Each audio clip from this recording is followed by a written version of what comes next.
invocando a proteção de Deus e havendo número legal, declaro aberta essa sessão plenária.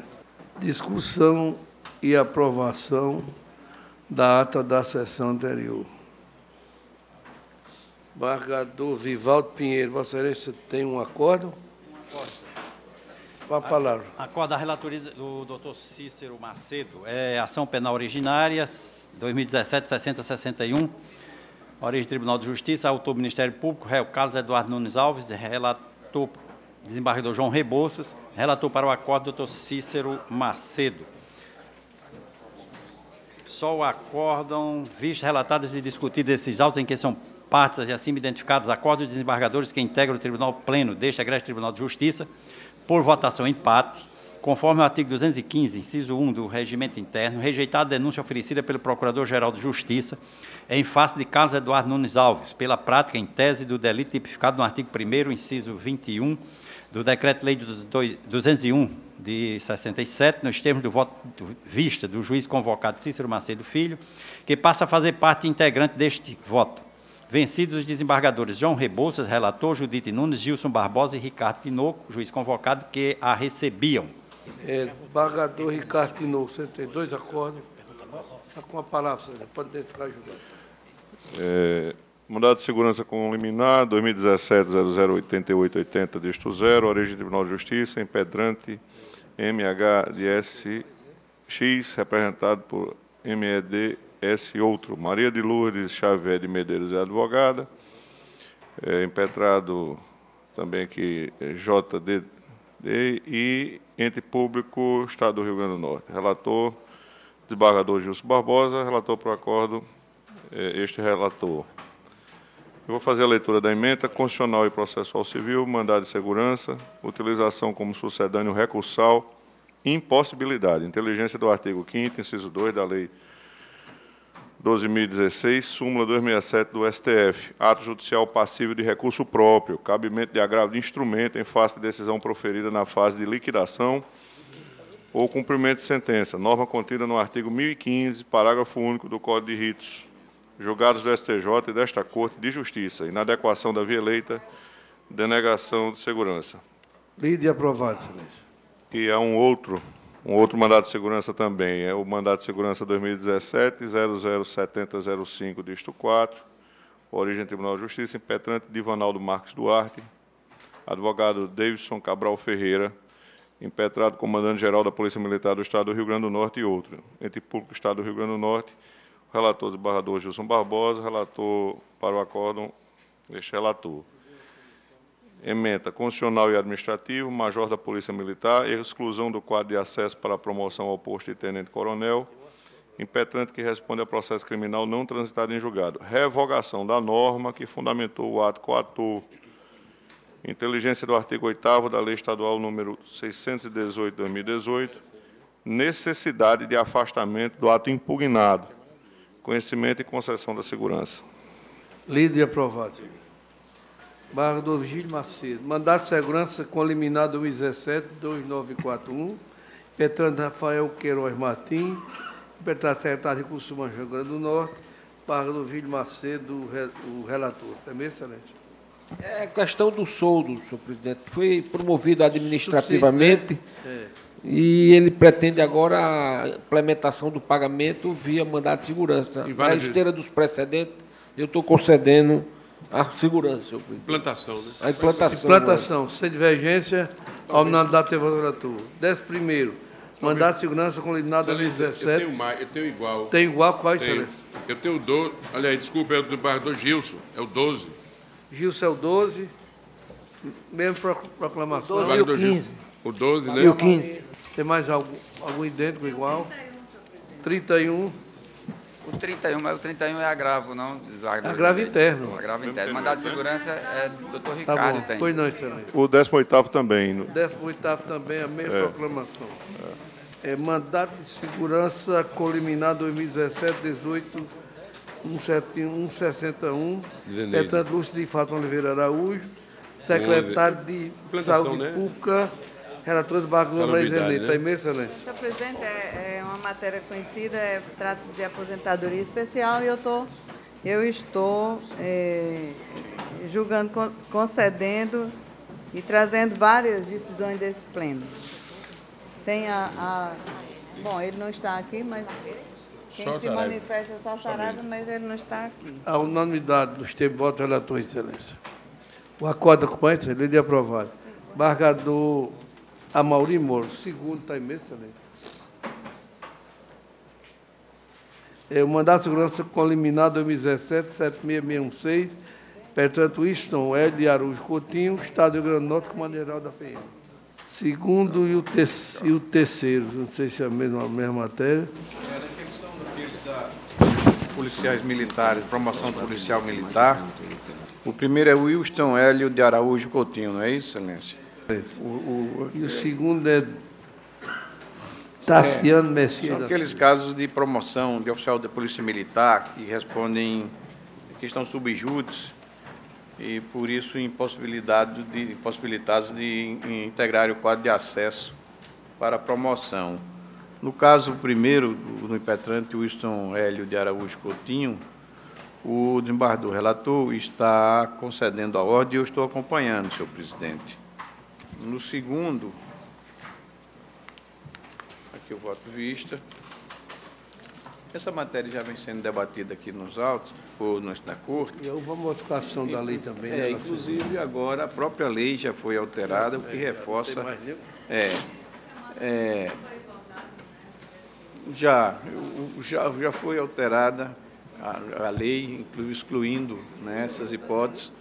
Como o mandado de segurança permanece ainda, porque não há notícia de que eles foram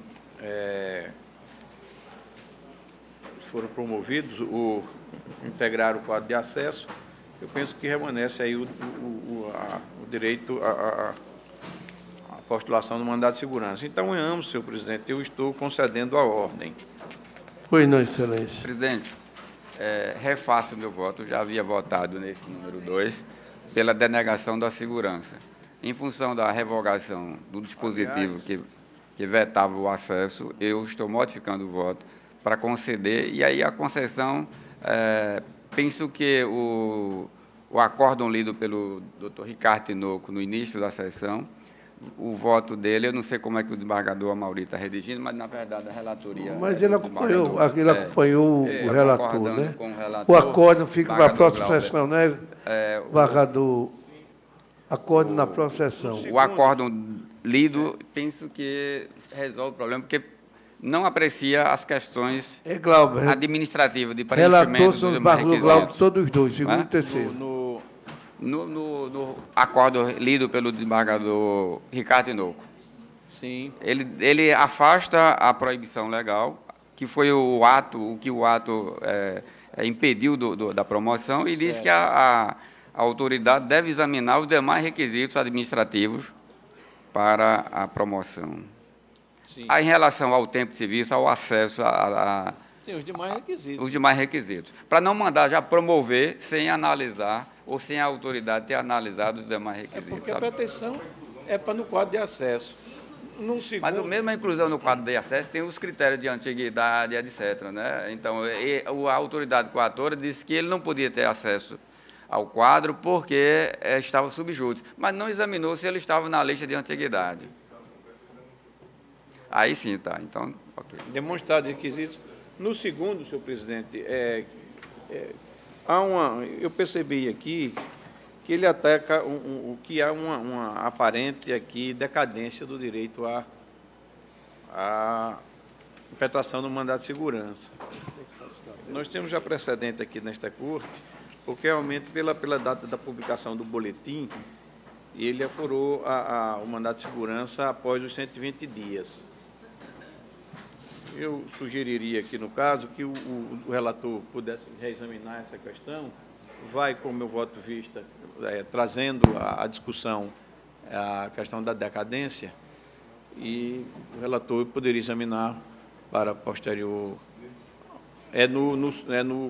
De Tassiano Messias da Silva. Segundo, terceiro. É o terceiro, né?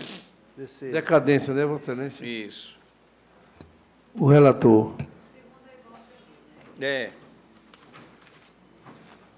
Retira de mesa, deixa para continuar a votação na próxima. O terceiro, né? O segundo, a unanimidade, né? O segundo não tem.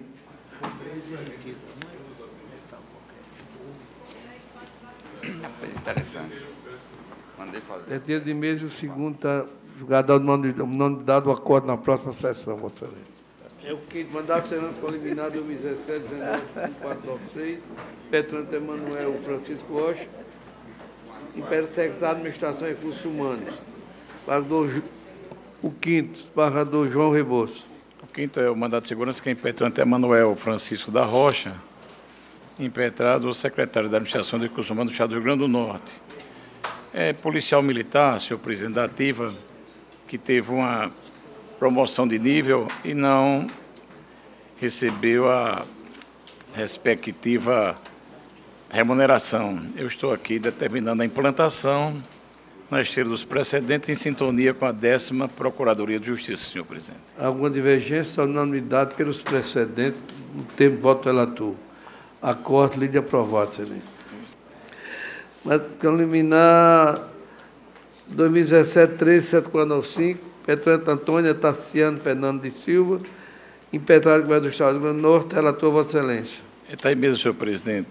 Já processo identificado de Vossa Excelência, trata de concurso para professor do Estado, também matéria do conhecimento da Corte.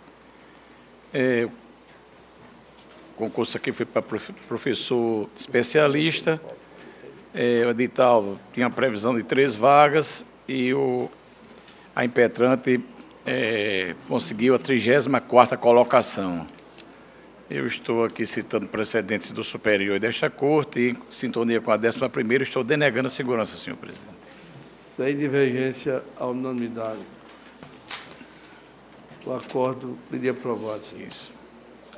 Vem o 13º, embargador Gilson Barbosa. É o 2017-96.087, Petrante Bruno Alexandre de Souza Pereira, impetrado do Estado do Rio Grande do Norte, relator, embargador Gilson Barbosa. Está em mesa? Está em mesa, sim, e está disponibilizado o voto. Tem a seguinte emenda: administrativo e constitucional, mandato de segurança, concurso público para provimento do cargo de professor de História. Candidato aprovado e classificado dentro do número de vagas previsto no edital para a respectiva região. Previsão de nomeação imediata, afastamento da discricionariedade administrativa, direito subjetivo à nomeação, alegados óbices orçamentários que não possuem o condão de obstar às convocações, prévia dotação orçamentária, há precedente desse tribunal, concessão da segurança em consonância com o Ministério Público. Sem divergência, a unanimidade, ter voto relator. O acordo acompanha, senhor. De aprovado. Mandato de segurança preliminar 2017, 10.5515, Antônio Bezerra Neto, secretário de Educação e Cultura, e o relator, Vossa Excelência. Exato. Está disponibilizado, é um caso de professor da rede pública estadual, pretence a promoção por titulação para o nível 6º, obtenção de título de doutorado em estudos da linguagem pela Universidade Federal do Rio Grande do Norte. Lei Complementar Estadual 322, requisitos legais preenchidos, ausência de afronta à Lei Complementar Federal 101, limite de despesa com pessoal que comporta exceção quando o gasto provém de decisão judicial, observância ao dispor do artigo 19 da Lei de Responsabilidade Fiscal, há precedente, direito líquido e certo evidenciado, concessão da ordem, em consonância com o Ministério Público. Sem divergência, sem destaque, a unanimidade dos termos de voto do relator. O acordo acompanha, Excelência. Dia aprovado. Agora vem o 16, né, Excelência? Exatamente. Impetrante Movanil Catônio de Araújo, comandante da Polícia Militar, o 2017, 13.77574. É um caso de policial militar, pretenso reconhecimento de retroatividade de promoções administrativas para a graduação de cabo, PM, prejudicial de mérito de decadência suscitada pela Procuradoria de Justiça, acesso ao posto de cabo, PM, efetuado pela via administrativa no ano 2015, ato de efeito concreto, marco inicial a contar da publicação das portarias de promoção, impetração do RIT, ocorrida somente no ano 2017, prazo de decadência de 120 dias para manejo da ação mandamental extrapolado, consoante artigo 23 da Lei Federal 12.016. Há precedente desse tribunal. Acolhimento, denegação da segurança. Há alguma divergência? A unanimidade ter voto, relator. Depende de pautas. Desembargador Amaury Moro, você não tem um conflito? Conflito negativo de competência, origem primeira vara da Fazenda Pública, comarca de Natal, suscitante juiz de direito da primeira vara da Fazenda Pública e suscitado o juízo de direito do segundo juizado da Fazenda Pública da comarca de Natal. Senhores desembargadores, aqui trata daqueles conflitos que são recorrentes aqui na Corte, e que trata de matéria de complexidade que exige a prova pericial. E, no caso, eu estou dizendo aqui o seguinte: processual civil, conflito negativo de competência, juizados especiais, justiça comum, ação ordinária adicional de periculosidade, possibilidade de realização de perícia no local de trabalho, mesmo que extinta o contrato de trabalho, necessidade de perícia técnica, complexidade do processo, violação aos princípios que norteiam a tramitação dos processos perante os juizados especiais, competência da justiça comum, precedente desta Corte, conflito conhecido para declarar a competência do juízo da vara da Fazenda Pública da comarca de Natal. O destaque aqui é somente que, como se trata de ex-servidor, o juiz entendeu que não seria mais possível a realização dessa perícia, mas porque a perícia será realizada no local de trabalho do ex-servidor, que existe, inclusive, com o servidor que o substituiu. Não é na pessoa do servidor, mas sim no seu local de trabalho. Por isso, eu estou aqui seguindo a orientação jurisprudencial da Casa para concluir pela competência do juízo da vara da Fazenda Pública da comarca de Natal, senhor presidente. Juiz Roberto Guedes. Você tem dois conflitos? Dois conflitos, excelência. Está com a palavra identificada, João. O primeiro conflito... Unanimidade, vereador Amaury. O suscitante é o juiz de direito da 4º Juizado Especial da Fazenda Pública da comarca de Natal e o suscitado juiz de direito da 3ª Vara da Fazenda Pública da comarca de Natal. Coisa muito parecida com o relatado pelo desembargador Amaury. Acredito que só ementa resolverá o problema. Ementa processual civil, conflito negativo de competência entre o juiz de direito do 4º Juizado Especial da Fazenda Pública da comarca de Natal, suscitante, e o juízo da 3ª Vara da Fazenda Pública da mesma comarca, suscitado. Ação de restabelecimento de auxílio de acidente proposta contra o Instituto Nacional de Seguridade Social, INSS. Inteligência do artigo 5º e 2º da Lei 12.153 de 2009. Rol taxativo que não inclui a União e entidades federais como legitimados passivos no âmbito dos juizados especiais da Fazenda Pública.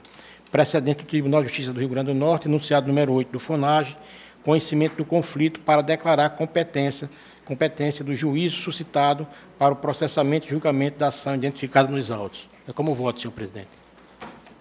Sem divergência, a unanimidade ter voto, relator. Lei de aprovado ao acordo.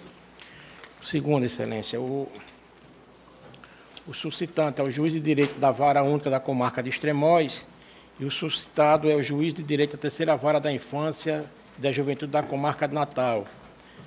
A matéria também é simples, é só, na realidade, é onde aconteceu o fato, é onde deve transcorrer a tramitação do processo. Acredito que só a ementa resolva. Processual civil, conflito negativo de competência, ação de apuração de ato infracional, competência que nos termos previstos do artigo 157, parágrafo 1º da Lei 8.069 de 90, pertence ao juízo do lugar da ação ou omissão, constatação de que, na hipótese vertente, o suposto ato infracional ocorreu dentro de veículo de passageiro quando este transitava em bairro do município de Natal, a atrair nos termos do citado dispositivo do Estatuto da Criança e do Adolescente, bem como na previsão contida no artigo 32, inciso 8º da Lei Complementar número 165/99, Lei de Organização Judiciária do Estado do Rio Grande do Norte. A competência do juiz da 3ª Vara da Infância e da Juventude da comarca de Natal.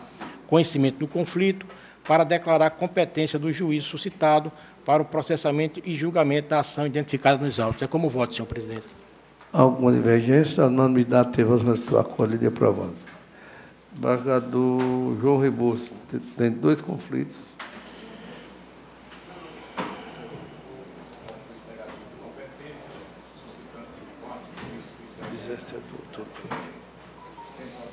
Natal, e suscitado o juízo de direito da 19ª Vara Civil da mesma comarca, que diz respeito a declínio de competência fundada em conexão de ações, uma ação de obrigação de fazer e não fazer, e uma ação de indenização por danos morais, inclusive já sentenciada. Eu digo, ausência de risco de prolação de decisões conflitantes, na forma do artigo 55, parágrafo 3º do novo Código de Processo Civil, aplicação da súmula 235 do Superior Tribunal de Justiça, reconhecimento da competência do juízo suscitante, precedente. Em sintonia com a 15ª, eu estou declarando competente, na esteira também dos precedentes da Corte, o 4º Juizado Especial Civil Central da Comarca de Natal para processar e julgar a ação.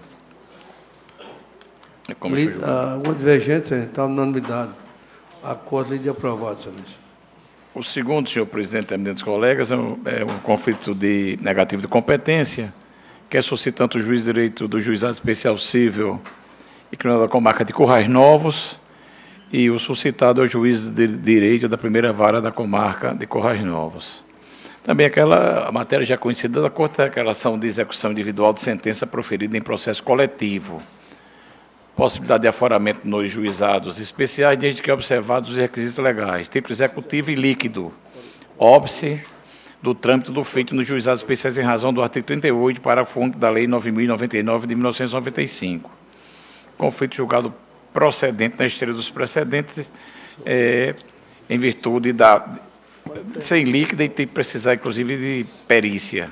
Cito aqui precedentes e estou decidindo nesse sentido, senhor presidente. Nenhum divergente, nenhum destaque. A unanimidade, tem voto relator. O acordo é aprovado. Embargador Virgílio Macedo, você tem um conflito, excelência? Tem um conflito, senhor presidente. É um conflito negativo de competência 2017, 15.716.7, suscitante é o juiz da primeira vara civil da comarca de Mossoró e o suscitado é o juiz da vara da Fazenda Pública da comarca de Mossoró. Eu leio a emenda que eu acho que pode elucidar a matéria, senhor presidente. Processual civil, ação civil pública, conflito negativo de competência entre o juiz da vara civil da comarca de Mossoró e o juiz da Fazenda Pública da mesma comarca. Legitimidade passiva do Estado do Rio Grande do Norte para a ação em que se pretende a declaração de inexistência de débito de ICMS, presença do ente público como parte que enseja a declaração da competência da vara da Fazenda, artigo 32, inciso 3º da Lei de Organização Judiciária Estadual. Conhecimento do conflito para declarar a competência do juiz da primeira vara da Fazenda Pública da comarca da Mossoró, ora suscitado para processar e julgar a ação. E o faço em consonância com o parecer do Ministério Público, senhor presidente. É como voto. Sem divergência, sem destaque, ao unanimidade, tem voto relator. Embargadora Zeneide Bezerra, você tem um conflito. Trata-se desse conflito, senhor presidente, de ação revisional do contrato bancário, e eu estou seguindo as precedentes dessa Corte, estou fixando a competência da 17ª Vara Civil da comarca.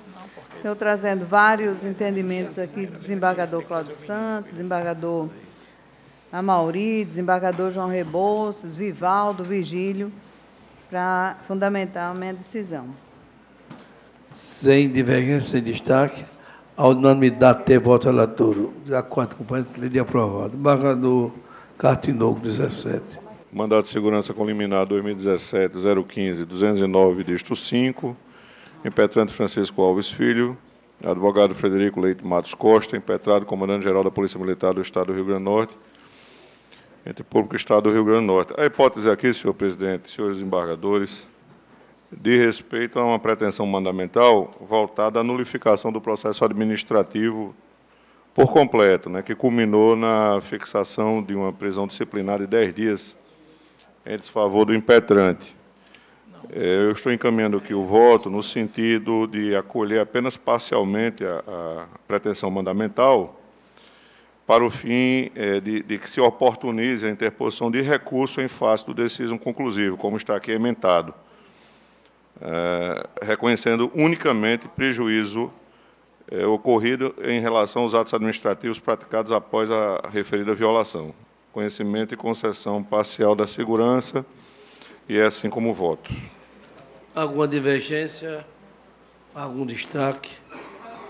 O lide aprovado ao consta. O 19º. Sessão do 21 de 2 de 2018. Em continuidade, após o voto visto do desembargador Gilson Barbosa, acompanhando do relator, pelo desprovimento do agravo interno, para manter a adesão incorrida, o julgamento foi suspenso. Verificada a ausência de quórum, ficando feito adiado para a próxima sessão para ser renovado o relatório, conforme o artigo 214(6) do Regimento Interno. Portanto, desembargadores ausentes, o início habilitado para votação. Estão ausentes, estão presentes hoje, estavam ausentes, estão presentes hoje e podem se habilitar os desembargadores Judite Nunes, João Rebouças, Amilcar Maia, desembargador Zeneide Bezerra. O voto eu já proferi, eu vou fazer a leitura do relatório. Agora, doutor Roberto Guedes também pode se habilitar também, desembargador também, Amauri. Há impedimento do desembargador Virgílio e do desembargador Ele já estava Ivanês. presente, já está habilitado. Já estão habilitados? Anterior, então pronto, então vamos lá. Mas eu vou fazer a leitura do relatório. Não pode proferir voto de Lermano, suspeição do desembargador Virgílio impedido, desembargador Ivanês impedido. Pode se habilitar, estava ausente a outra sessão. Desembargador Judite, João Rebouça, Amilcar, desembargador Zeneide. Então vamos lá, leitura do relatório. Trata-se de agravo interno interposto por Tertuliano Pinheiro em face de decisão que reconheceu a incompetência deste egrégio Tribunal de Justiça para processar e julgar a presente ação civil pública de responsabilização pela prática de atos de improbidade. O recorrente fez uma narrativa da tramitação processual destacando os seguintes eventos processuais. 1. Que a apresentação de improbidade em dezembro do ano de 2009, foi julgada procedente na 2ª Vara da Fazenda Pública da Comarca de Natal. 2. Que, em razão do provimento do apelo número 2010-3025, disto 5, julgado na Egrégia Terceira Câmara Civil, foi acolhido o entendimento de que ao agravante, secretário de Estado à época, e aos demais ex-secretários de Estado, não era aplicável a lei de improbidade administrativa. Quanto aos outros réus, a referida sentença condenatória foi anulada e determinado o retorno à origem para a retomada da instrução processual. 3. Que o Ministério Público interpôs recurso especial e extraordinário, havendo sido provido parcialmente o RESP número 12.35952, pela 2ª turma do STJ, em 6 de junho do ano de 2011, com a determinação de remessa, abro aspas, de ofício dos autos ao Tribunal de Justiça do Rio Grande do Norte, para que julgue a demanda em competência originária, fecho aspas. 4. Que, em 30 de setembro do ano de 2011, fez-se a nova autuação, processo agora tombado sob o número 2011-13-741, disto 1, e distribuição da apresentação civil originária de improbidade.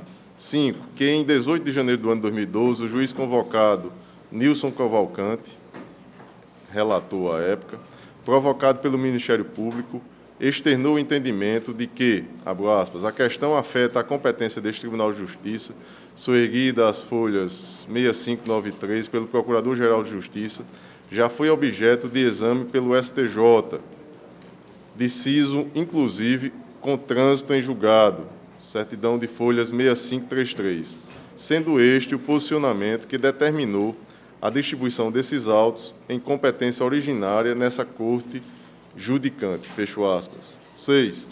Que em 28 de novembro do ano de 2012, à unanimidade, o Tribunal Pleno negou provimento ao recurso de agravo, mantendo a decisão de folhas 6595. E 7. Que a ação teve curso normal, abro aspas, sobrevindo 5 anos depois a referida decisão agravada, fecho aspas. Na sequência, o agravante defende a reforma da decisão agravada, em resumo, alegando que, 1. A decisão agravada contraria decisões, coisa julgada do egrégio STJ e do egrégio TJRN. 2. que pouco importa para a fixação da competência, já definida por decisão do STJ, transitada em julgado, o fato de o agravante não ser mais secretário de Estado. E 3, nem mesmo questões de ordem pública podem servir de fundamento para desconstituir a coisa julgada. O eminente Procurador-Geral de Justiça, em suas contrarrazões, pede o desprovimento do agravo e faz observar que, abro aspas, é disso que houve, por um período, a extensão da aplicabilidade do foro por prerrogativa de função no âmbito cível a agentes políticos processados pela prática de ato de improbidade administrativa, posto que a jurisprudência do STJ oscilava quanto ao tempo, excepcionando, assim, a regra constitucional, fecho aspas. Destacou ainda que a definição da competência originária do TJRN para o julgamento da causa, abro aspas, se baseou em entendimento jurisprudencial oscilante à época, estando atualmente superado e, em segundo plano, ainda que a jurisprudência se mantivesse a premissa em que se lastreou a determinação, ao contrário do que alega o recorrente, foi a circunstância de se tratar de agentes políticos em exercício e não de ex-agentes políticos, fecho aspas. Afirmaram suspeição dos desembargadores Cláudio Santos, folhas 6955, de Lermando Mota, 6959, e impedimento dos desembargadores Ibanez Monteiro e Vigílio Macedo. É o relatório, senhor presidente. O meu voto já foi proferido. Sonorizado. Senhor presidente, eu, da minha parte, tendo visto o relatório, já entendi o que é que se trata a decisão, a querela, e eu acompanho a posição do relator. Desembargador. Qual foi a votação, Excelência? Como é que está essa votação? Acompanhou o desembargador Cornélio, o desembargador Gilson, o desembargador Saraiva e agora o desembargador Amilcar. Desembargador Amaury Moura. Eu não votei ainda. Não, ainda não, excelência. Eu lembro já faz algum tempo, mas houve uma discussão em relação a esse processo. Eu vou pedir vista, excelência. Eu lembro, eu fiz algumas anotações a respeito do tema e gostaria de trazer na próxima sessão. Desembargadora. E o voto acompanha, senhor. Se habilita a votar, aguarda, vai votar. Desembargador João Iboço se habilita e aguarda o voto visto. Desembargador Zeneide se habilita e aguarda o voto visto. Já votou. Pois não, excelência. Alguém quer adiantar o voto, aguarda o voto do desembargador. Excelência, independentemente da minha antecipação, eu aguardo a manifestação. Aguarda também o voto visto. Habilitou-se, aguarda o voto visto, desembargador. Também. Agora, esse 20º desembargador Glauber Herrero. Pensão do desembargador Cláudio Santos, pensão de irmã Maria Zeneide, do 20º. Pode visto o relator do desembargador Gilson Barbosa, voto visto, rejeitando para eliminar de licitude da documentação obtida por meio de busca e apreensão dos elementos indiciários dela derivados, levantados pelos denunciados, abrindo em vez do desembargador Cornélio Alves, acompanhando o relator, pelo acolhimento da preliminar, pediu o vice-desembargador Amaury Moura. Os demais desembargadores aguardam o voto visto. É mesmo, excelência? Excelência. Só uma questão de fato, excelência. Pois não. Se me permitisse rapidamente. Pois não. Excelente senhor presidente, excelente senhores desembargadores, excelente senhor advogado de defesa.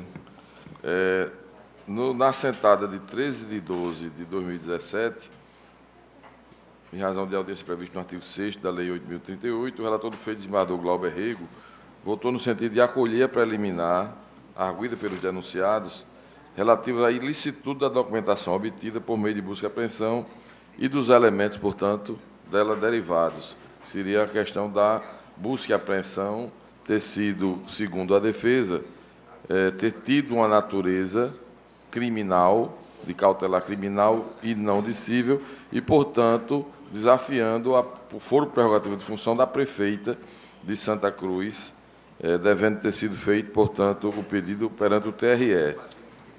Ocorre que o próprio Tribunal Regional Eleitoral, julgando mandado de segurança impetrado pela ré nesta ação penal, considerou que não houve tal nulidade, porque a busca e apreensão foi preparatória de uma ação judicial, uma ação de investigação judicial eleitoral, e, portanto, teria natureza cível, não ocorrendo a nulidade arguida pela defesa. Deste mandado de segurança, a ré interpôs recurso ordinário em mandado de segurança ao Tribunal Superior Eleitoral. Então, este é o fato, é a questão de fato que quero trazer a esta Corte, é que em janeiro agora de 2018 foi publicada a decisão da lavra do ministro Luiz Fux, do Tribunal Superior Eleitoral, em que ratifica a decisão do Tribunal Regional Eleitoral, considerando que o fato de ter sido citado na portaria de instauração pelo promotor de justiça, que aqueles elementos poderiam também ensejar, aqueles fatos poderiam ensejar crime eleitoral, não significava, não implicava na mudança da natureza do pedido. O pedido a cautelar foi indicado na inicial, preparatória de uma ação de investigação judicial eleitoral. O promotor apenas citou, por uma questão de retórica jurídica, que aquilo era muito grave e, além de fatos eleitorais, portanto, cíveis, poderia também, futuramente, ensejar responsabilização criminal, o que este tribunal está justamente agora discutindo nesta ação penal. Então, Sua Excelência, o ministro Luiz Fux, na emenda da decisão de 19 de 12 de 2017, publicada em 18 de janeiro de 2018, a emenda diz o seguinte: eleições de 2016, recurso ordinário e mandado de segurança, liminar de tutela cautelar de busca e apreensão, preparatória de ação de investigação judicial eleitoral, natureza civil, inexistência de ilegalidade ou teratologia, denegação da segurança, recurso ao qual se nega seguimento. Ele citou a ementa do acórdão do Tribunal Regional Eleitoral, que julgou da mesma forma, e concluiu, Sua Excelência, que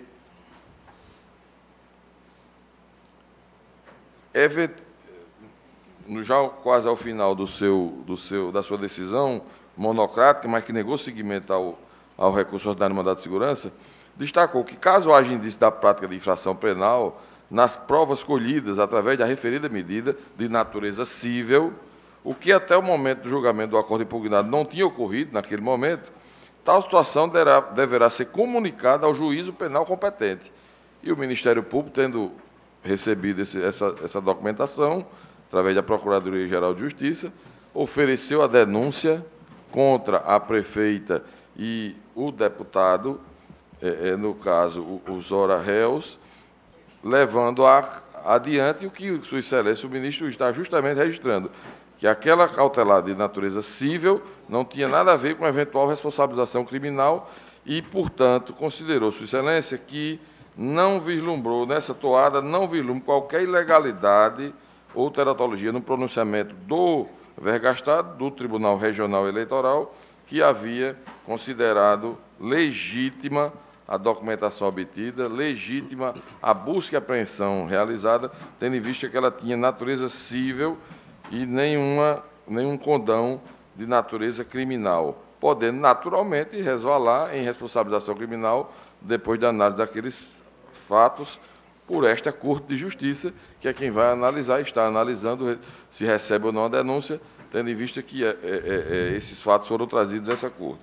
Então, o Ministério Público do Rio Grande do Norte registra essa questão de fato, reiterando o pedido de que seja rejeitada a preliminar de ilegalidade da busca e apreensão e recebida a denúncia, portanto. Era isso, Excelência. Muito obrigado. Pois não, Excelência. Pela ordem, Excelência. Será facultada a palavra à defesa para contrapor a questão do Sem fato? dúvida, Excelência. Na verdade... Só falta um registro, para não dizer que eu não disse tudo, Excelência.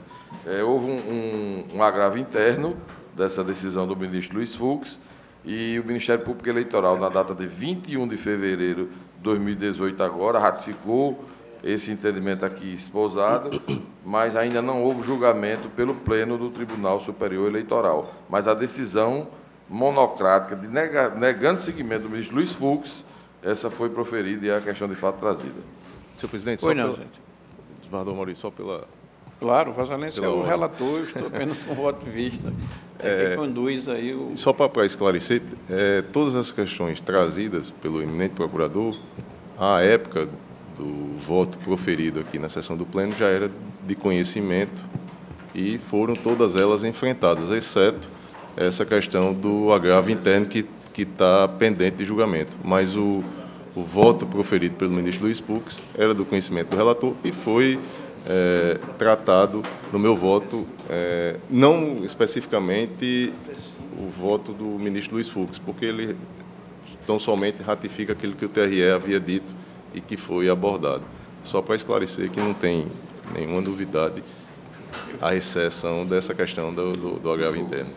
Essa era a minha primeira preocupação, se essa matéria, Vossa Excelência, porque se trata de decisões do Tribunal Superior Eleitoral, quer dizer, de jurisprudência, vamos dizer assim, e que Vossa Excelência já tinha conhecimento. Então, não há necessidade de Vossa Excelência voltar a se pronunciar sobre o tema.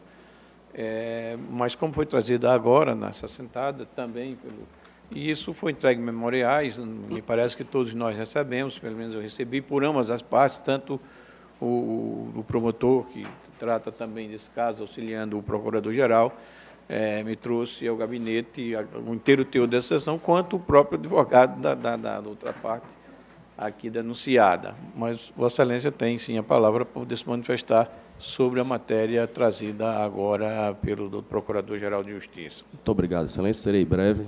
Excelentíssimo senhor presidente, excelentíssimo Procurador-Geral de Justiça, excelentíssimo desembargador relator, desembargador Glauber, excelentíssimo doutor Mauri, na pessoa de quem eu saúdo os demais julgadores aqui presentes, senhoras e senhores, serventuários, advogados. É preciso destacar, excelências, porque a tônica da questão de ordem trazida pelo Ministério Público é o processo eleitoral, é preciso destacar que esse mandato de segurança, em comento, ele foi desafiado contra uma decisão liminar. É preciso que Vossas Excelências entendam a precariedade da situação. O mérito dessa ação cautelar ainda não foi analisado pela 16ª Zona Eleitoral.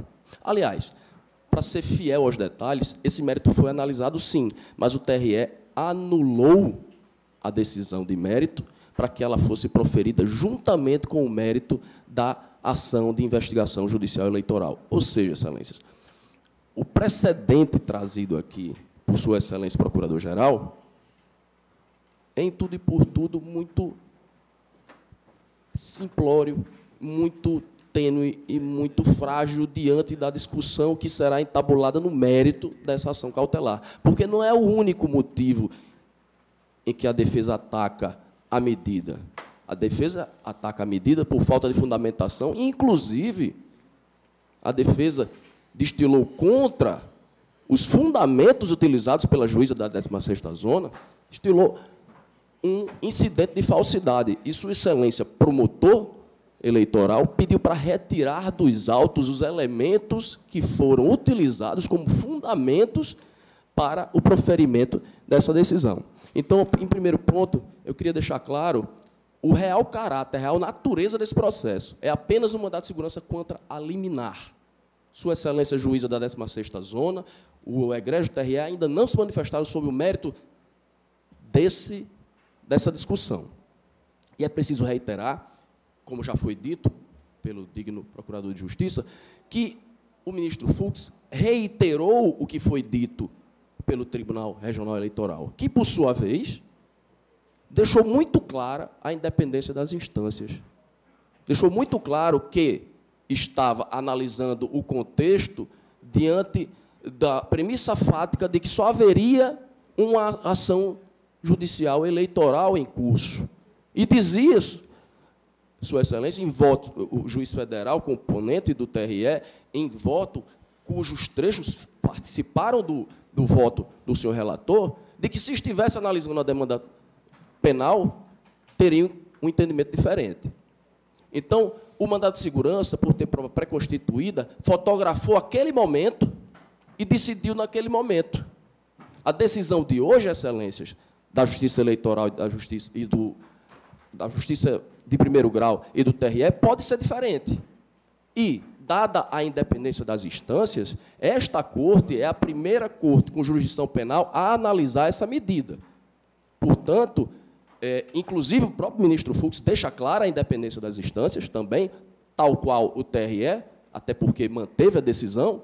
Então, essa corte ela é soberana em analisar essa questão. E eu volto a rebater, com toda a lhaneza, o argumento do doutor procurador de que foi apenas na portaria de instauração do procedimento que houve menção a crime eleitoral. Não, Excelência. Houve menção na portaria de instauração, no pedido, foi fundamento do pedido, foi fundamento da decisão de concessão e resta cristalizado nos mandados de busca e apreensão que eles serviam para coletar provas de crime eleitoral. Então, não foi um mero comentário, não foi um obter dictum, não foi um pensamento, uma filosofia do senhor promotor. A prefeita foi investigada efetivamente, como os mandados de busca e apreensão não deixam margem para dúvida.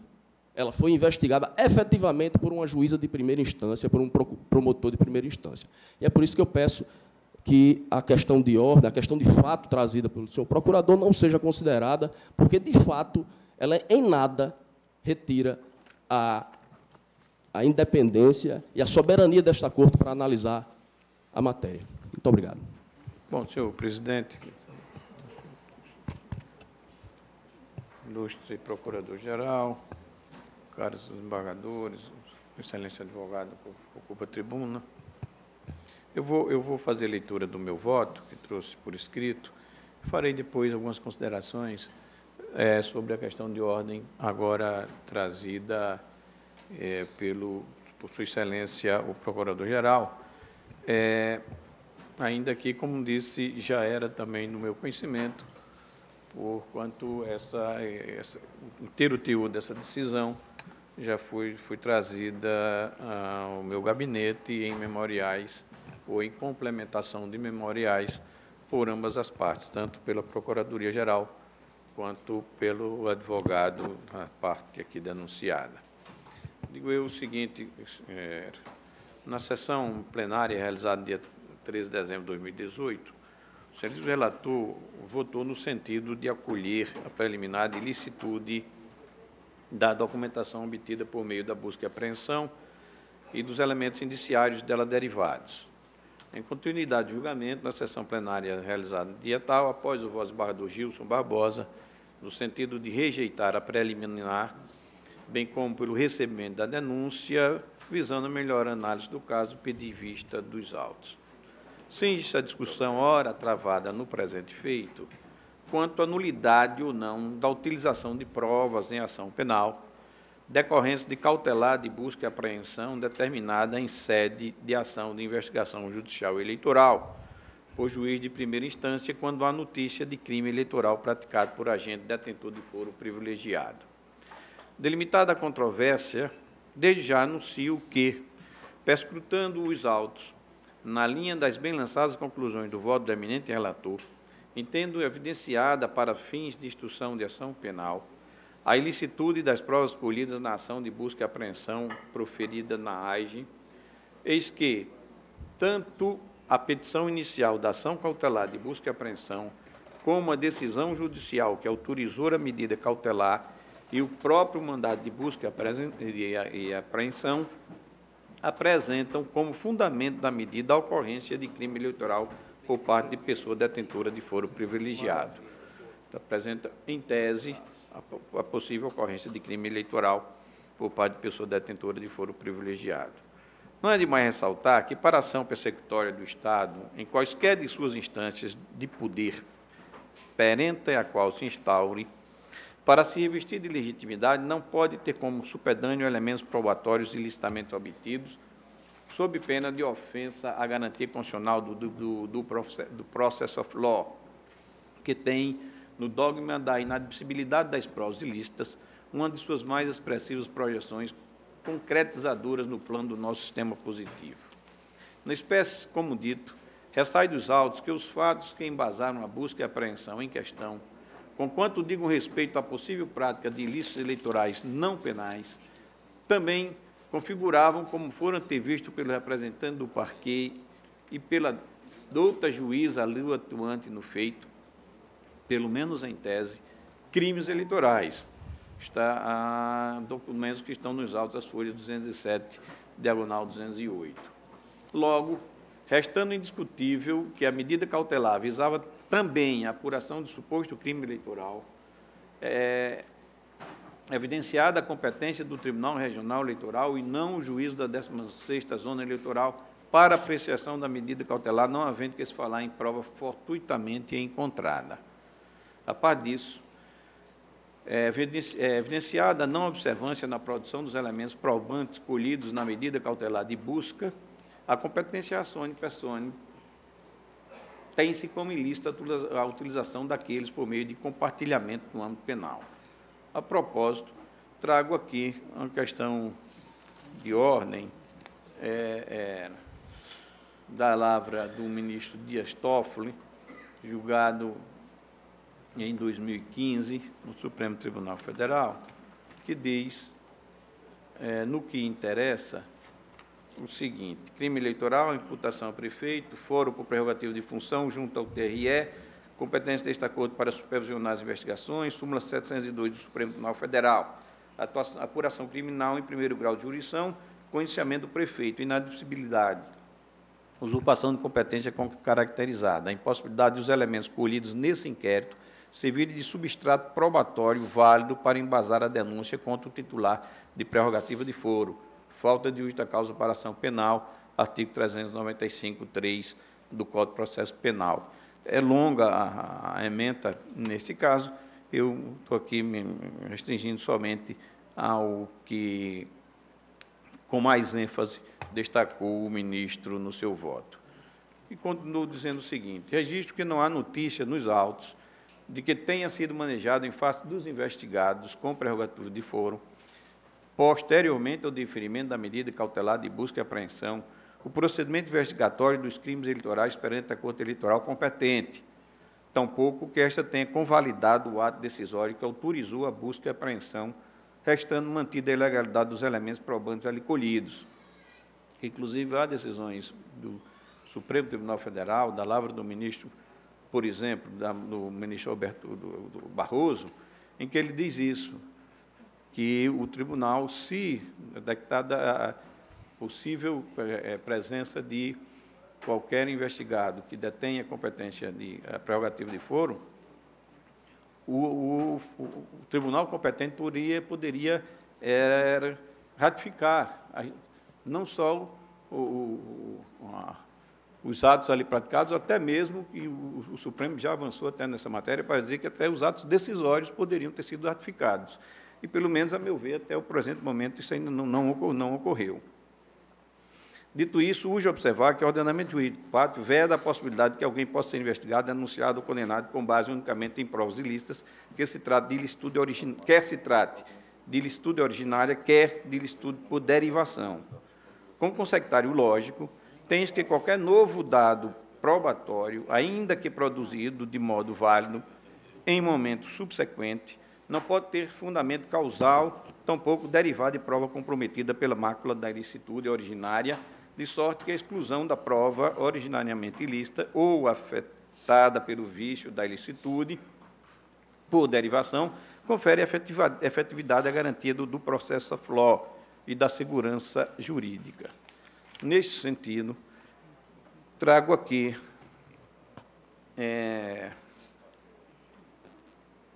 aresto do STJ, do Superior Tribunal de Justiça, da lavra do ministro Luiz Felipe Salomão, Luiz Felipe da Conceição Rodrigues, e bem assim da ministra Maria Tereza de Assis Moura, que diz exatamente nesse sentido que me permitam, na sua leitura, a sua não leitura, porquanto, para não me alongar. Trago ainda o ministro Arnaldo Esteves, nessa mesma esteira, Laurita Vaz, também nesse mesmo sentido, e digo o seguinte: no caso concreto, como bem ponderado pelo excelentíssimo relator, a análise dos autos revela a existência de nexo de causalidade entre os elementos probatórios colhidos na busca e apreensão e as seguintes provas: a. Depoimentos prestados no processo número tal, CD de folhas 108, B, as declarações extrajudiciais de Gilicele Adriano Medeiros de Araújo e Arilson Medeiros de Araújo, folhas 45 e 48, CD de folhas 95. C, Josemar Ferreira Bezerra, folha 51, CD de folhas 111, e Samuel Palhares de Lima, folhas 49, além dos depoimentos pertinentes ao acordo de colaboração premiada, CD de folhas 33, que está no apenso 3. Com efeito, além de tais depoimentos terem sido colhidos em consequência direta da medida cautelar antedita, em diversos trechos de tais oitivas, registradas em vídeos, houve inquirição dos depoentes acerca dos documentos apreendidos, evidenciando a contaminação daqueles pela ilicitude da busca e apreensão. Do lado outro, em consequência da nulificação dos elementos probatórios acima, acosto meus fundamentos bem lançados do voto do eminente relator, com todas as vênias, a excelência do doutor procurador, o voto do relator, e que, para evitar tautologia, deixo de elencar expressamente para concluir pela ausência de elementos indiciários mínimos a embasar a justa causa da denúncia, impondo sua rejeição nos moldes do artigo 395 do CPP. Estou, portanto, senhor presidente, acompanhando o relator com essas breves anotações, e a despeito do que foi trazido aqui, realmente o TSE ratificou, vamos dizer assim, a decisão do TRE quanto ao reconhecimento de que, naquele caso, se tratava, sim, de matéria de ordem civil e, por isso, poderia ser decretada a busca e apreensão pelo juiz de primeiro grau. O fato é que, e eu penso que isso deve ser levado em consideração, e o que me impressionou neste caso, me impressiona neste caso, é que aqui o ministro, ele expressamente diz e examina a matéria somente dentro dos estreitos limites da ação civil. Ele diz, ora, a busca e a apreensão, realmente, e todos nós sabemos disso, no caso, para servir de base para a propositura de uma AGE, de uma ação de investigação judicial eleitoral, ela poderia, sim, e pode e deve ser determinada pelo juízo de primeiro grau. Mas a situação se modifica a partir do momento em que há notícia da existência de crime eleitoral, que, naturalmente, aí transmudará a questão da competência.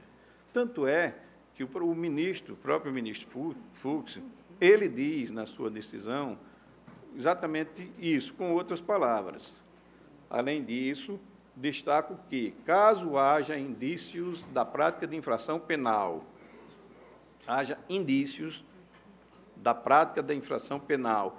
e isso está nos autos.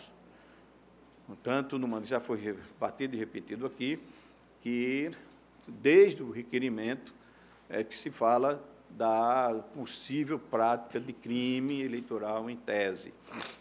E diz o seguinte, caso haja indícios da prática de infração penal nas provas colhidas através da referida medida, o que, até o momento do julgamento do acordo impugnado, não havia ocorrido, mas agora ocorreu. Até o julgamento do ministro, realmente não havia, pelo menos o que ele diz.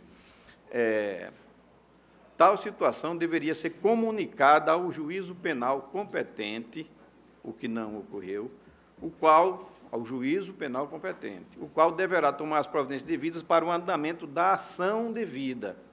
Ademais, caso seja constatada qualquer nulidade ou irregularidade na condução da respectiva ação penal, deverá ser arguida nesta, considerando a independência da esfera civil e penal. É exatamente o que nós estamos examinando aqui. Surgiu a pretensa nulidade e foi arguida agora na sede própria, como o próprio ministro já havia anunciado.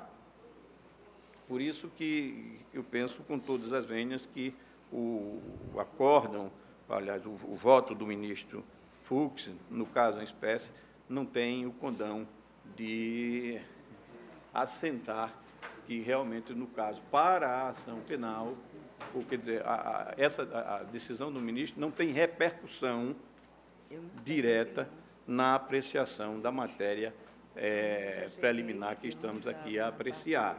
Muito pelo contrário, atende até a orientação do próprio ministro quando diz que, comunicado ao juízo competente e no andamento da ação, a nulidade é que deverá ser discutida.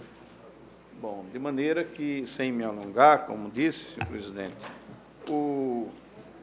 até mesmo encontrei no RESP, outro RESP aqui da relatoria do ministro Noronha, agora 2015, RESP 3053, do Espírito Santo, que ele diz, resumidamente, na parte que interessa, quando as representações policial e ministerial já possuem como objeto a provável prática de crime eleitoral,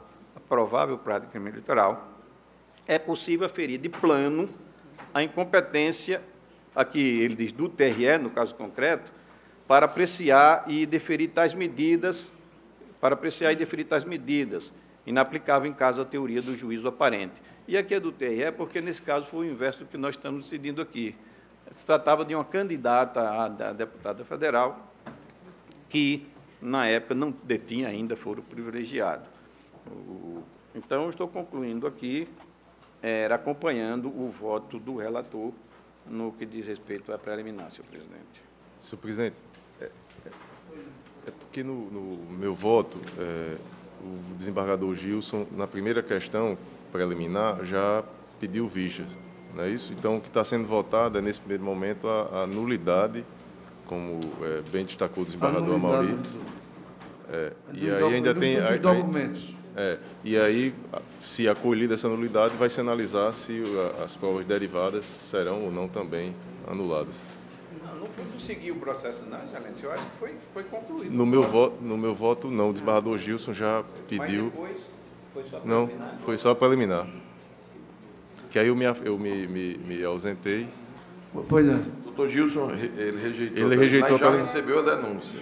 Mas o que estava em votação era exclusivamente a preliminar. É só a preliminar. Marcadora Judite Nunes. Excelência, eu vou me restringir tão somente à preliminar. E não obstante, muito judiciosos os votos, tanto do desembargador Glauber como do desembargador Amaury, eu vejo que é um recebimento da denúncia, que, nesse caso aqui, está se acolhendo uma preliminar de licitude da documentação. Mas aqui, como é de sabência geral e como ressaltou o doutor procurador, houve um mandado de segurança a respeito no TRE, que foi denegado, houve um recurso ordinário para o Superior Tribunal Eleitoral, que, embora não em decisão definitiva, foi mantida a decisão da Corte do nosso Estado. E, então, eu vou, considerando sempre que é um recebimento de denúncia, eu pedindo vênia aos votos diferentes, eu vou acompanhar a divergência. Desembargador Roberto Guedes. Senhor presidente, após a discussão que houve do pleno do voto do relator, voto visto, e também aqui do desembargador Amaury, eu vou me acostar ao voto do relator. Já iria fazer isso, apenas aguardei e faço o voto visto do desembargador Amaury. Então, eu me acosto ao voto do relator, desembargador Glauber Rego. Muito excelente. Desembargador João Rebouças. Senhor presidente, realmente o voto do desembargador Glauber está disponibilizado, bem assim do voto visto do desembargador Amaury. E em ambos se evidencia esse nexo de causalidade entre os fatos relacionados na busca e apreensão e os ora examinados. Eu estava dando uma olhada aqui na peça inaugural do Ministério Público Eleitoral de Santa Cruz, quando Sua Excelência, o promotor Eugênio Carvalho Ribeiro, ele diz: vislumbra-se também a possibilidade, ainda em tese, de cometimento do crime tipificado no artigo 299 do Código Eleitoral.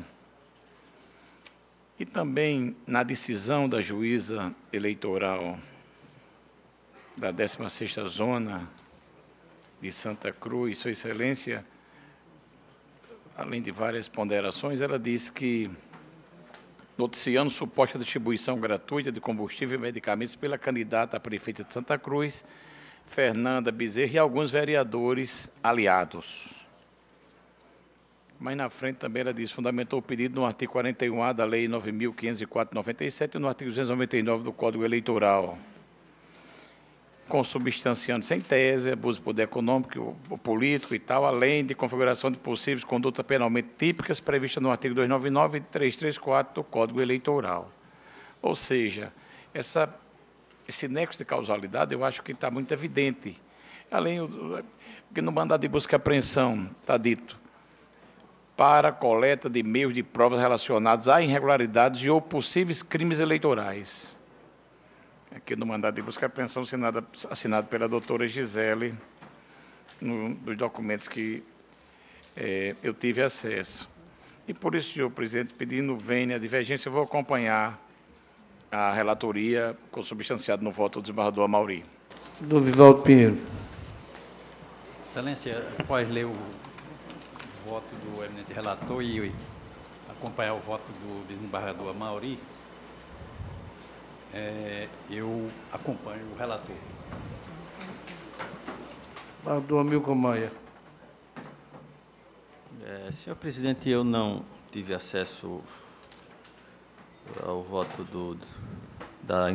que inaugurou a divergência, pelo que eu vi, foi o desembargador Gilson, então não tenho conhecimento das razões dele. Então, para que não simplesmente não tome uma posição, apesar de eu acho que só, não sei se o desembargador de Lermano já votou, eu vou pedir vista. Suspeição, então, mesmo sendo o último, eu vou pedir vista, porque tem uma situação, desembargador João, que está me chamando um pouco, é porque nós sabemos que nas AGES, o foro competente para processar e iniciar o julgamento é do juiz de primeiro grau. Isso. Então, nós temos, em tese, uma diligência praticada pelo um juiz competente, que não pode ser considerada de natureza ilegal.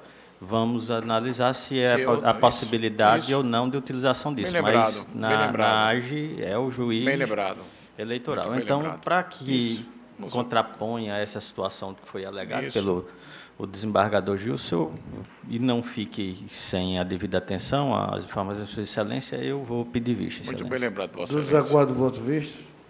Sim. Então, somente com relação à primeira preliminar. Pois não tem dúvida, Excelência. Não, é porque o desembargador Gilson ele já avançou. Mas eu só vou pedir pela primeira preliminar mesmo. Pela preliminar. Agora vamos ao 21. Muito obrigado. 2017-648, querendo HF e advogado Ney de Souza, relator Bagdor Ibanez, Monteiro Rezou, Bagdor Glauber Rego. Presidente, a revisão criminal e o processo identificado por Vossa Excelência, eu vou ler a ementa. Se houver necessidade de debate, faremos os esclarecimentos. Penal e processual penal. Revisão criminal, estupro de vulnerável, artigo 217-A do Código Penal. Preliminar, não conhecimento do pedido, transferência para o mérito. E no mérito, apresentação de declaração particular extrajudicial produzida pela vítima, inocentando o acusado, não admissibilidade, ausência de contraditório e ampla defesa. Necessidade de justificação judicial. Decisão hostilizada devidamente fundamentada e em perfeita harmonia com os elementos probantes colhidos durante a instrução processual, improcedência do pedido revisional. Essa é a conclusão do voto, senhor presidente. Eu acompanho o relator, senhor presidente. Pois não, Excelência. Alguma dúvida, alguma divergência? Não. A unanimidade, né, Excelência? Pelo voto do relator. Agora o 22, né, Excelência? Decisória 2016-17572, Ministério Público, B, Brasil Empreendimento Imobiliário, relator do embargador Glauber Rego. Não mesa, senhor presidente. Agravo interno de segurança. Vossa Excelência, 23 já também? Não mesa também. O 24, pauta do dia agravo interno da segurança, 2017-20.971, agravante Estado do Rio Grande do Norte, agravado comercial de alimentos limitados, barco do Roberto Guedes. Senhor presidente, processo identificado por Vossa Excelência é o 24 da pauta do dia. 24 da pauta do dia. 24, né? Isso. Senhor presidente, a matéria procedente identificada por Vossa Excelência, a matéria de fundo, foi o mandato de segurança em que foi concedido a liminar pelo desembargador Cláudio Santos, que o impetrante foi CR Comercial de Alimentos, contra o impetrado secretário de Tributação do Estado do Rio Grande do Norte, por motivo de ter editado uma portaria 137, instituindo regime especial para pagamento diário de ICMS, entre outras coisas. Várias ações do desembargador Cláudio elencou, na época o relator, e ele concedeu a liminar numa matéria que já foi sedimentada pelo Supremo Tribunal Federal no voto dele, contra o voto do ministro Edson Fachin, e também decisão aqui no caso do desembargador João Rebouças, no ano de 2015, nesse mesmo sentido, e também do desembargador Vivaldo Pinheiro, também, né, em 2015 também. E eu vou aqui apenas ler a ementa, eu acredito que seja suficiente. Qualquer coisa eu estou à disposição. Ementa. Processual civil, tributário, agravo interno. Decisão liminar que suspendeu portaria de instituição de regime especial de fiscalização. Medidas punitivas abusivas de índole política. Comprometimento da própria atividade econômica. Decisão mantida, recurso conhecido e desprovido. Assim como eu voto, senhor presidente. Alguma divergência com o destaque? Ao unanimidade tem voto relator. Beliac, aprovado a cota. 25, embargo da declaração em ação incisória 2015-68376, DETRAN, embargado DETA, Cristina da Silva Nuno e outros, embargo do João Rebouças, relator. Isso aí mesmo, senhor presidente. Procedimento identificado de Vossa Excelência, realmente o embargo da declaração em ação rescisória, que o DETRAN tenta rediscutir a matéria que diz respeito à GTNS. Tentativa que é discussão e pré-questionamento. Eu estou, senhor presidente, na esteira dos precedentes, conhecendo e desprovendo os declaratórios. É como eu estou votando. A unanimidade tem voto relator. Acorda, acompanha. Ele é aprovado. O Estado do Rio Grande do Norte, embargo de declaração, mandato de segurança 2016, 117847, embargado ASP, Associação dos Suplentes Sargentos, Policiais Militares e Bombeiros Militares. Desembargador Amilcar é o relator. Corre a matéria que trata os referentes embargos já foram discutidos anteriormente nesta corte, e eu trago aqui em mesa com a ementa para a leitura, apenas para simplificar a votação, já que o voto está disponibilizado. Embargo de declaração e mandado de segurança, subsídio adimplido com atraso, afronta ao artigo 5º, ao parágrafo 5º do artigo 28 da Constituição Estadual, direito líquido certo ao percebimento da contraprestação pecuniária até o último dia de cada mês, sujeita à correção monetária, alegação de omissões no julgado, inexistência dos vícios previstos no artigo 1022, seus incisos do CPC de 2015, finalidade única de pré-questionamento, inviabilidade de apreciações sendo declaratórias, ausentes quaisquer de seus vícios, conhecimento e desprovimento do recurso. A matéria já tem sido debatida na Corte. Pois, Excelência. Algum voto divergente dentro do Estado? A unanimidade tem voto relator. O acordo é aprovado. O 28, agravo interno, mandato de segurança 2017, 96649, agravante Ivan da Silva Isidro, agravante Estado do Rio Grande do Norte, agravante amigo com o relator, os bagulhos do Nunes está impedida. Senhor presidente, esse aqui é só, ao meu ver, é simples, mas pode haver um pequeno, talvez, confusão quanto ao entendimento, porque pode confundir com a matéria que foi votada já, discutida no início da sessão. É aquela questão da inclusão no quadro de acesso de policiais que, por motivo ou outro, estejam subjúdice e estão vedados. Mas aqui nós estamos tratando da liminar. E, nesse caso, essa concessão de liminar, ela tem uma vedação da Lei de Mandado de Segurança, não é que veda concessões de liminares para fim de reclassificação, equiparação, concessão de aumento e extinção de riqueza de qualquer pagamento. Independentemente da matéria ter sido até objeto de revogação legal, há um óbice legal na Lei de Mandado de Segurança para a concessão de liminar nessas situações. Inobstantemente, a fundo foi discutido inicialmente. E, assim sendo, eu conheço, mas desprovejo o recurso, senhor presidente. Há uma divergência, a unanimidade tem voz relator. Acordo, lei de aprovado. Senhor embargo da presidente, Câmara da Segurança 2016-193940, embargante embargado Milene Maria Costa Martins, embargante embargado Estado do Rio Grande do Norte, mais relator. 30, senhor. Eu estou rejeitando os embargos, senhor presidente, estou trazendo várias construções desta casa, estou seguindo os precedentes e estou rejeitando, senhor presidente. Pelos precedentes rejeitados à unanimidade, senhor relator. 31, agravo interno, mandado de segurança 2017-18-2366, agravo Estado do Rio Grande do Norte, agravo Rodrigo Moura Pessoa, mais Eneide é o relator. 31, senhor. Excelência, só para dizer que nesse 30, embora não conste aqui na publicação, mas no voto aqui, consta como procuradora Ana Carolina. Se for, eu realmente estou impedida. 30 impedimento também vazio dito, não consta na publicação. Pronto, pois não. 31, excelência. Isso aqui de respeito, senhor presidente, aquelas assuntos de promoção e não pagamento, e esse agravo em face disso. Também estou seguindo os precedentes, eu estou desprovendo o agravo. Pelos precedentes, a unanimidade tem voto relatora, o acordo de aprovado. Embarcação em mandado de segurança 2016, 17765, embargando de Jair Barbosa de Oliveira, embargado Estado do Rio Grande do Norte, do Luiz Barbosa. Em mesa. Aposentadoria especial, alegada existência de omissão no acordo que concedeu a ordem para a implantação do benefício. Ausência de pronunciamento quanto à retroatividade dos efeitos financeiros da ordem. Ocorrência. Necessário saneamento da omissão apontada. Lei Federal 12.016.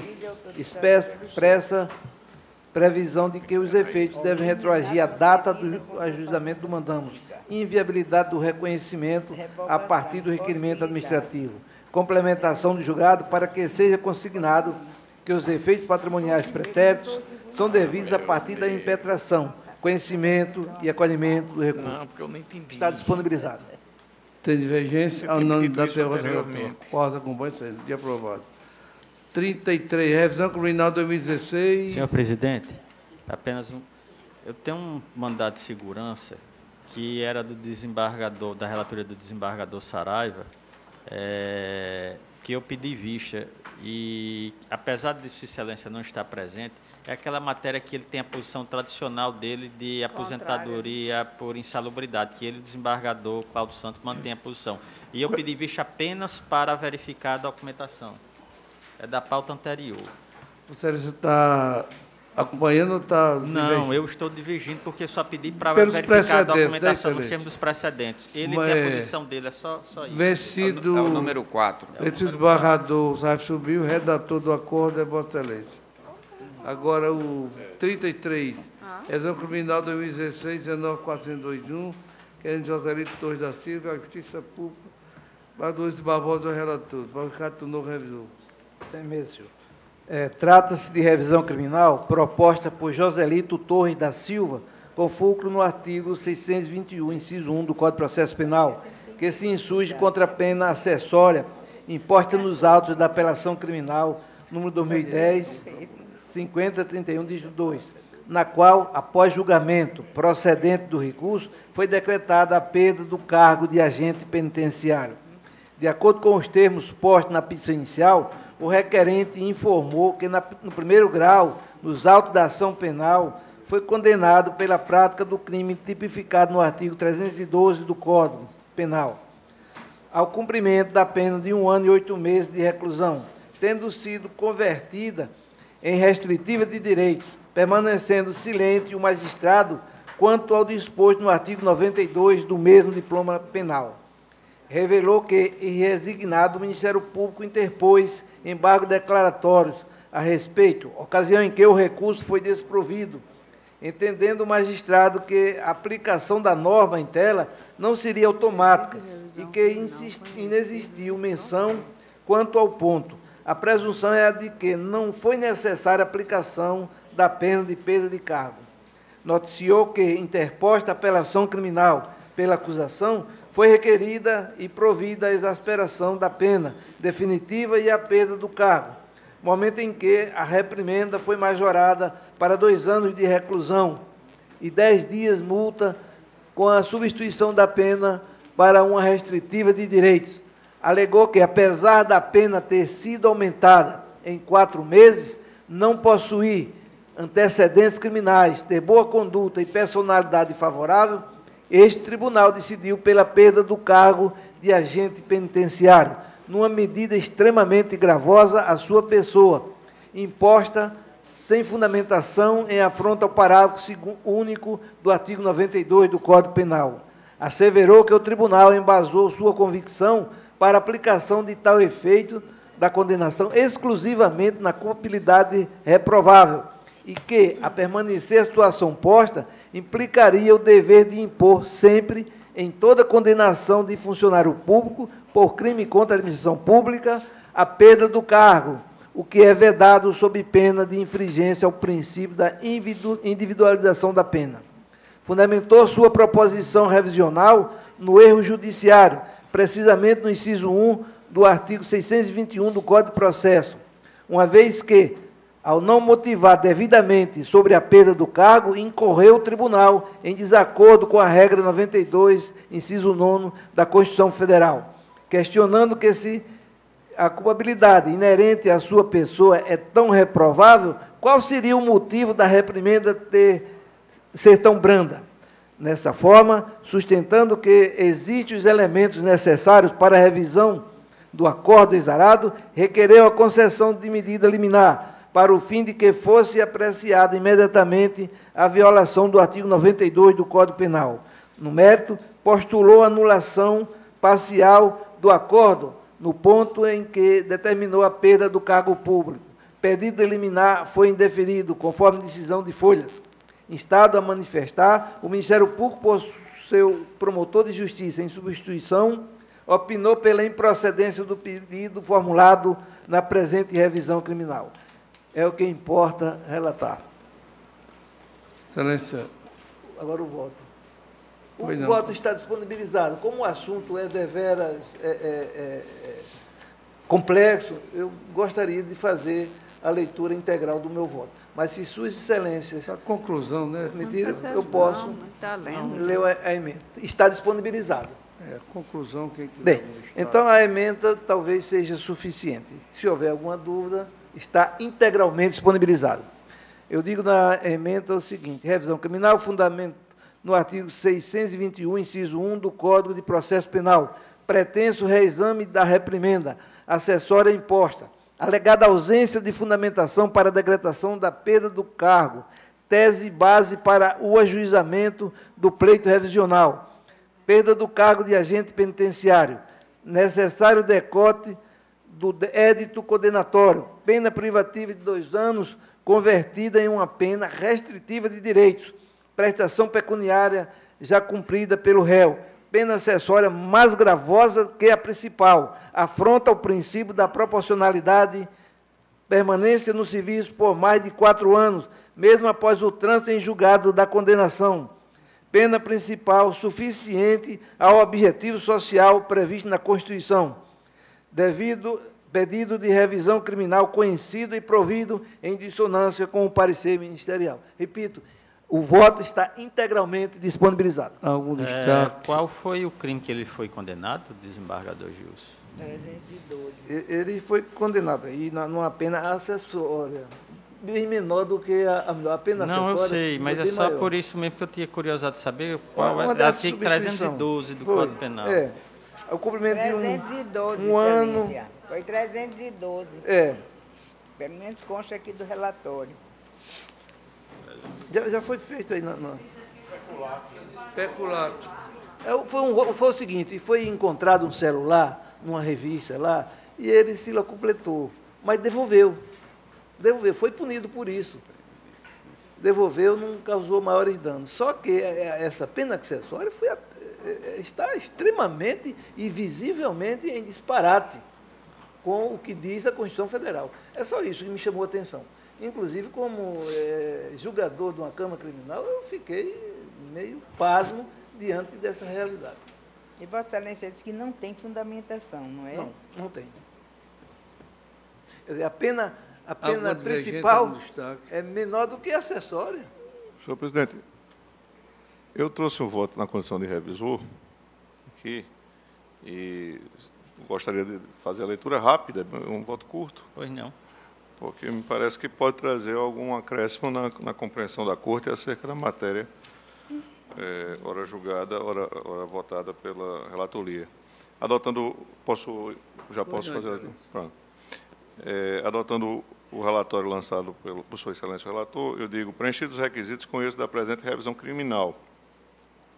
Trata-se de revisão criminal fundada no artigo 621, inciso 1 do Código Penal, 621, inciso 1 do Código Penal, sob o argumento de que esta Corte de Justiça incorreu em desacordo com a regra do artigo 92 do mesmo diploma legal, na medida em que considerou excessivamente reprovável a culpabilidade e majorou a pena em mais 4 meses de reclusão, totalizando 2 anos.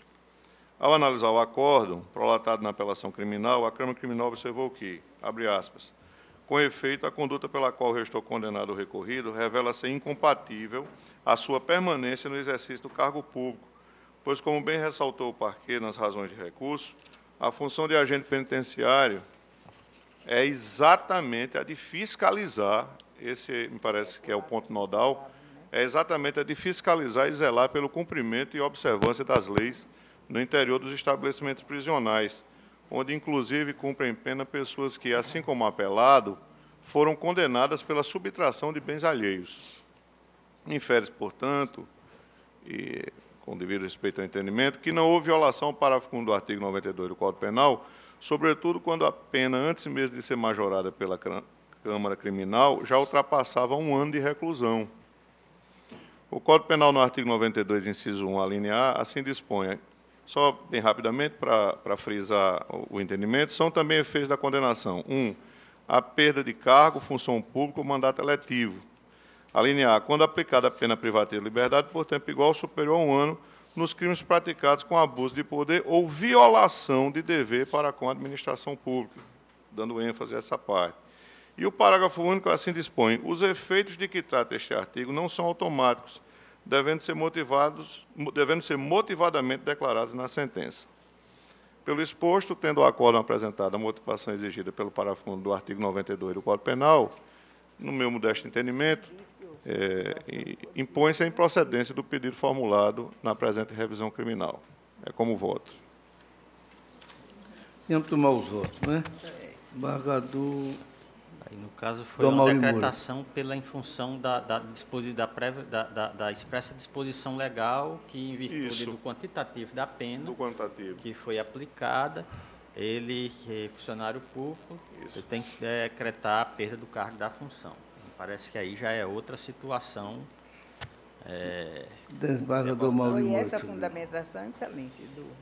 A relator foi o desembargador Caio, está aberto aqui, que quando ele estabeleceu com um quantitativo de 2 anos de reclusão o pagamento, manteve a substituição da pena em virtude do quantitativo, que permite, né, a substituição da pena até 2 anos, pelas penas alternativas, mas decretou a perda do cargo com observância ao que determina o artigo 92 do Código Penal, que naquelas condenações...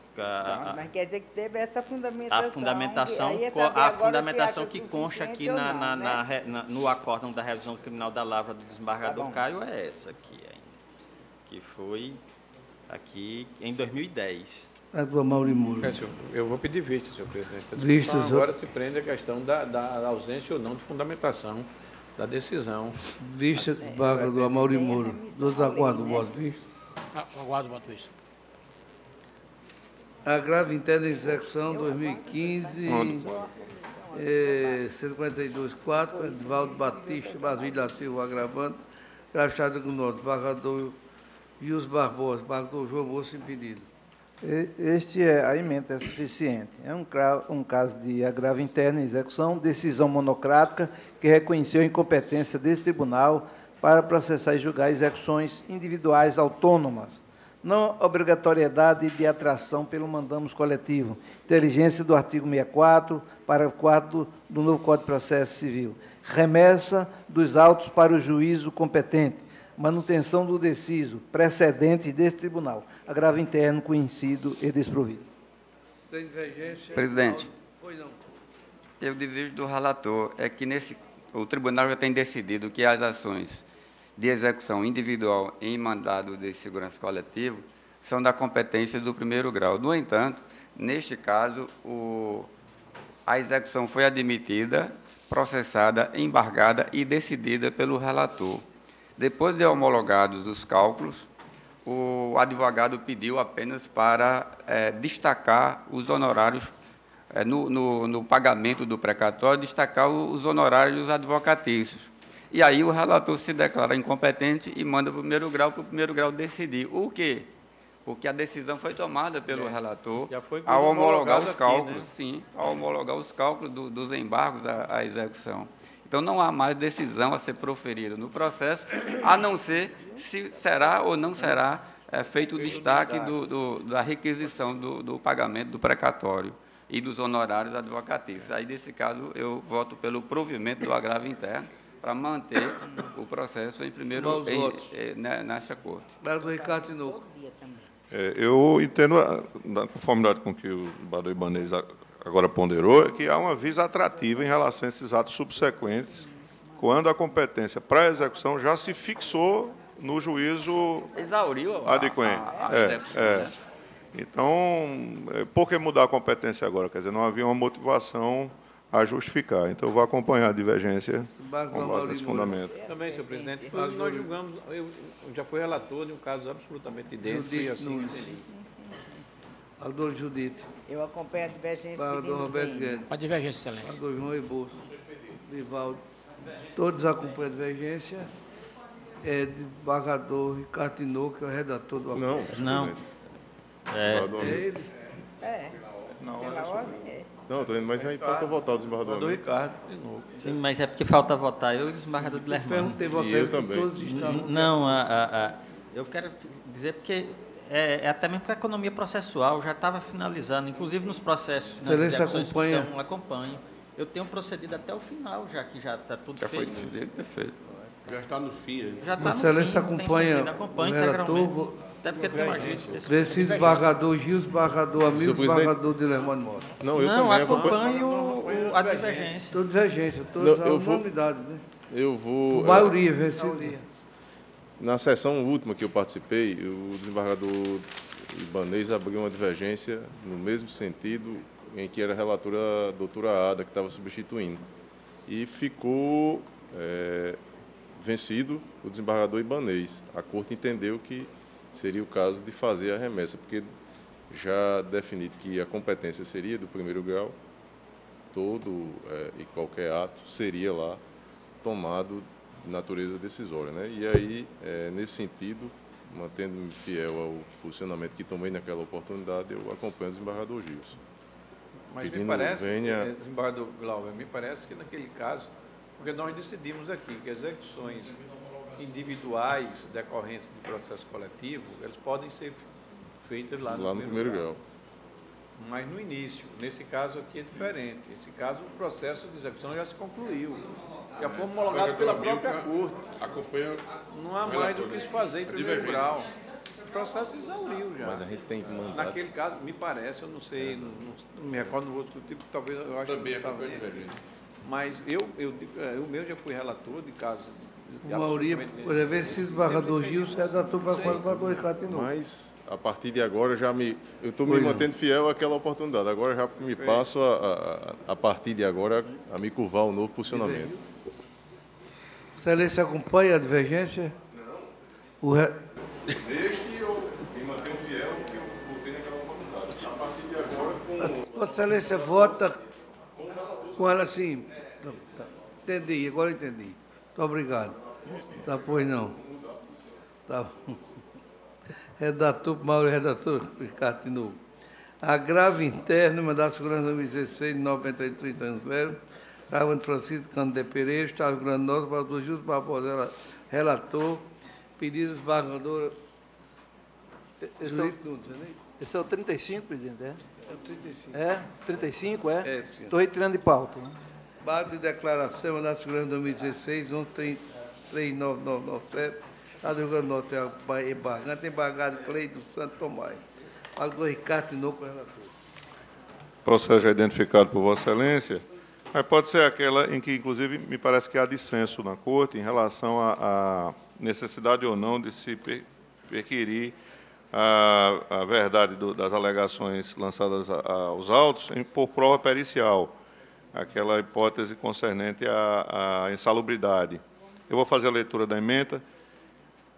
Direito processual civil, embargo de declaração em mandado de segurança interposto pelo Estado do Rio Grande do Norte, aposentadoria especial, cargo de médico, comprovação do exercício de atividade insalubre de forma permanente, não ocasional e nem intermitente por mais de 25 anos, alegação de suposta omissão quanto à necessidade de perícia para comprovação do trabalho sob regime especial, rejeição, manifestação expressa no acordo embargado sobre a súmula vinculante número 33 do STF, e quanto à suficiência da prova documental colacionada aos autos.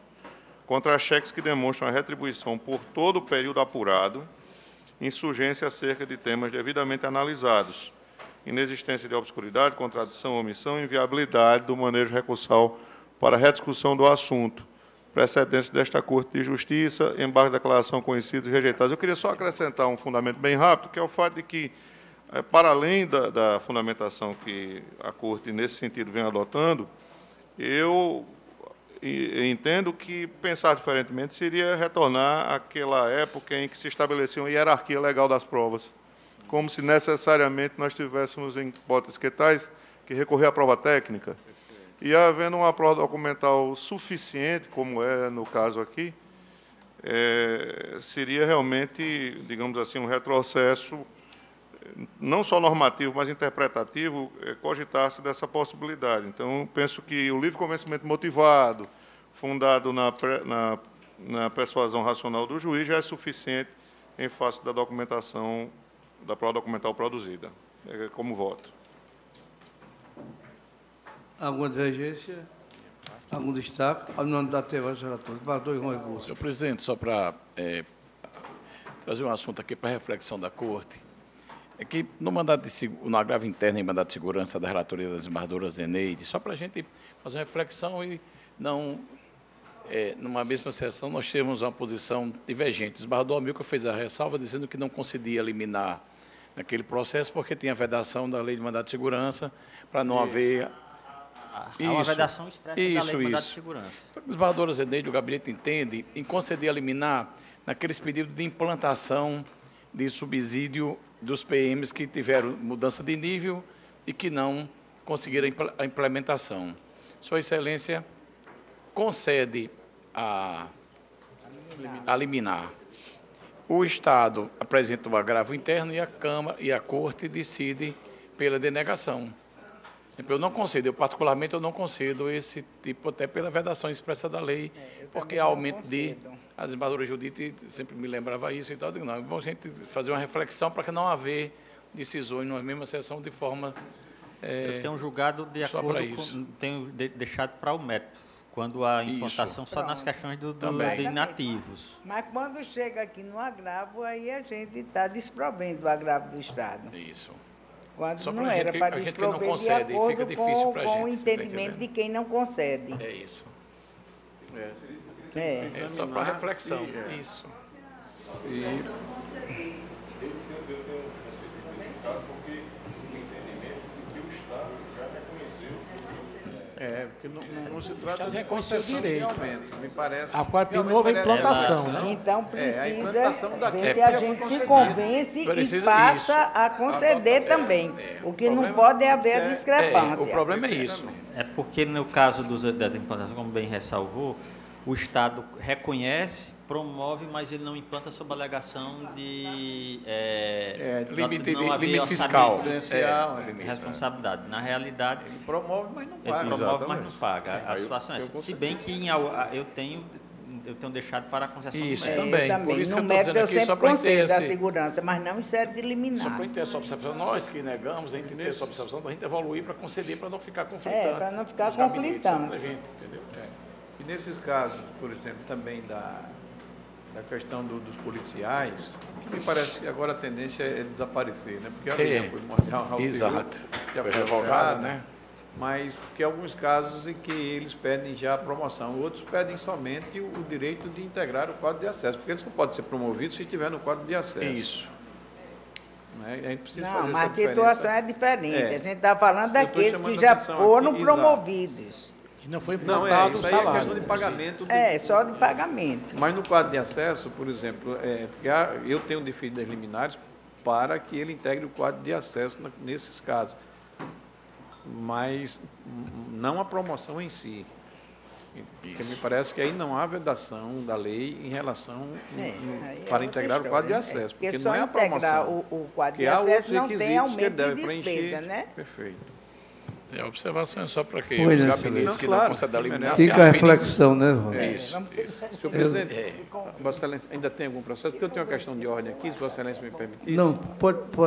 Tem só um aqui, Excelência. O desembargador Saraiva Sobrinho pede para retirar de pauta e republicar o 26, que saiu com o nome do procurador da Assembleia, né? Mas é procurador do município, né? Tem que ser procurador do Estado, mas é procurador do município, da Assembleia do município. Pedro Alquanto Faria II, né? Só para republicar. Pois não, tá. Rápido, senhor presidente. Apenas a questão de ordem do mandato de segurança, que eu estou trazendo aqui de ofício, para corrigir um erro material que houve no acórdão. A impetrante é Sonali Albino da Silva Bezerra. O mandato de segurança trata daqueles casos de nomeação de candidato aprovado em concurso público, do professor.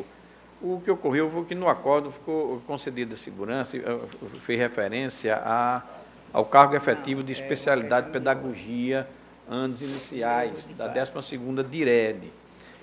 Quando, na verdade, a impetração, o impetrante queria, o cargo era de suporte pedagógico da 2ª DIRED. Então, eu estou aqui em questão de ordem, trazendo, como já houve o acordo da Corte, eu não poderia modificar monocraticamente. Estou trazendo apenas para corrigir o erro material, visivelmente material, para consignar no acórdão, ao invés de pedagogia, anos iniciais, seja do cargo efetivo de suporte pedagógico. Apenas isso, senhor presidente. Pois é, defiro o pedido já. A unanimidade, Celeste? Da minha parte. Foi votado? 12ª DIRED. A DIRED é a mesma, é o cargo que houve equívoco no acórdão. Tem aqui PJE, dia 28, ação rescisória 0800, 118, 18, 2017, 8, 20 mil. Autor Altiva de Paz Bezerra, Gerando Célio de outros. Advogado Revadiel Socador de Noronha, Francisco Sérgio Noronha da Silva, barrador Glauber Rocha é o relator. Só votaram Roberto, João Rebouças, Vivaldo, Zeneide. O que foi? Pulou? Foi?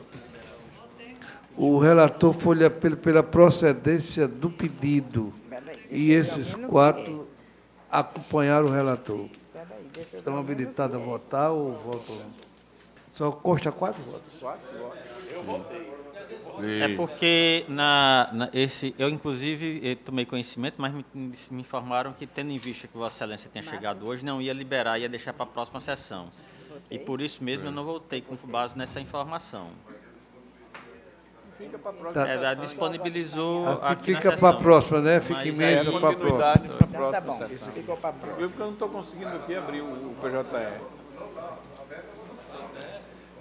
Revisão criminal 2082340-2017-8, Fórum Tribunal Pleno, réu da Mailton dos Santos Araújo, a Justiça Pública, relator do Vigílio Fernando Macedo.